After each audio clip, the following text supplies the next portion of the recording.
बच्चों आज हम JEE advance 2026 paper 1 inverse trigonometry का क्वेश्चन देखेंगे। क्वेश्चन है considering only the principal values of the inverse trigonometric functions then the value of this, यानी इसको हमें इवेलुएट करना है। क्या कंसीडर करते हुआ? इनवर्स ट्रिग्नोमेट्रिक फंक्शन की प्रिंसिपल वैल्यू को कंसीडर करते हुआ। ठीक है, क्या है इवेलुएट करने के लिए? कॉट इनवर्स कॉट -11 प्लस का 10 साइन 2 कॉज इनवर्स 1/√2 फिर प्लस 10 साइन 2 tan इनवर्स 2। ठीक, देखिए 1/1 हम इसको कर रहे हैं, इसको कर रहे हैं, इसको कर रहे हैं, फिर ऐड करके आंसर पे जाएंगे। देखिए अगर हम इसको देखें कॉट इनवर्स कॉट समथिंग, ये हमारे पास एक प्रॉपर्टी है। देखिए कॉट इनवर्स कॉट x क्या होता है? x होता है।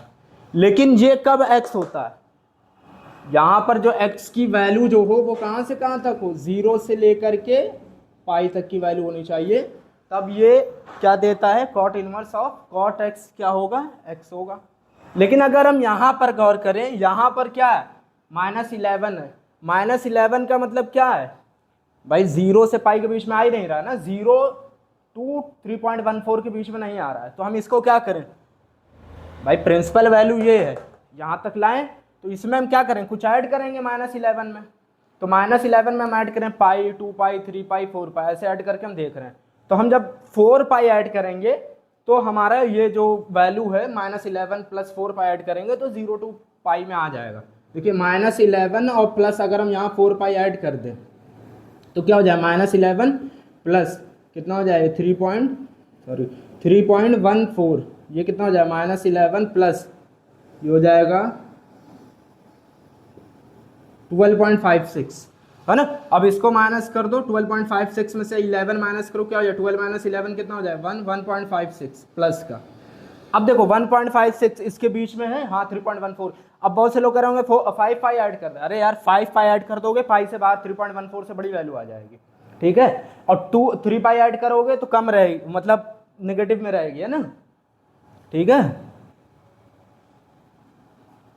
ठीक। अब देखो अगर हम यहां पे हमने क्या किया? कॉट इनवर्स ऑफ कॉट -11 पाई 11 और प्लस का 4 पाई, ये हो गया।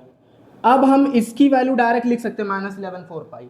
अब ये वाला, अब ये वैलिड हो गया इसके लिए। ठीक है, अब अगर हम इसको देखें 10 इंटू साइन 2 अब देखो यहां पर क्या हो जाए? देखो पहले कॉट इनवर्स 1/√2, ठीक, 1/√2 क्या हो जाएगा?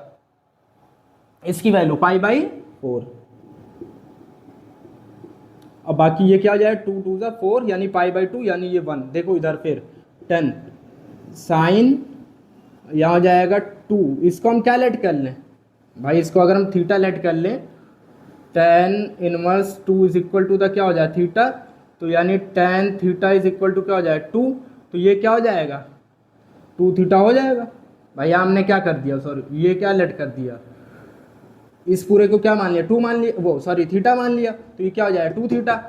ठीक, अब देखो यहाँ पर देखो इसकी वैल्यू क्या आ गई? -11 प्लस का 4 पाई और ये क्या हो जाए? प्लस का 10, क्योंकि क्या हो जाए? साइन π/2 मतलब 1। अब ये हो जाएगा 10। अब इसका फॉर्मूला हम लिख सकते हैं, क्या हो जाएगा? 2 tan, क्योंकि हमें tan के फॉर्म में वैल्यू पता है, tan के फॉर्म में हम sin 2 थीटा का फॉर्मूला लिख लेंगे। क्या हो जाएगा? 2 tan theta upon 1 plus tan square theta. ठीक, ये क्या हो जाएगा हमारा? देखिए -11 प्लस 10 कितना हो जाएगा? -1 प्लस का 4 पाई। अब इसको इवेलुएट करते हैं, 10 इंटू क्या हो जाएगा? 2 इंटू क्या हो जाएगा ये बेटा? tan थीटा की वैल्यू 2 अपॉन 1 प्लस 2 का स्क्वायर 4, यानी पूरा टोटल होकर के 1 + 4 क्या हो जाएगा? 5। ठीक, ये क्या हो जाएगा? 5 2 = 10। ये कितना हो जाएगा? अब देखिए -1 प्लस 4 पाई, ये क्या हो जाएगा? प्लस का 8, है ना। तो ये कितना हो जाएगा? 4 पाई प्लस 7। ठीक, ये आंसर हो जाएगा। ठीक, 4 पाई प्लस 7 यानी सी वाला ऑप्शन। ठीक, एकदम सिंपल क्वेश्चन था ये, जेईई एडवांस का क्वेश्चन है।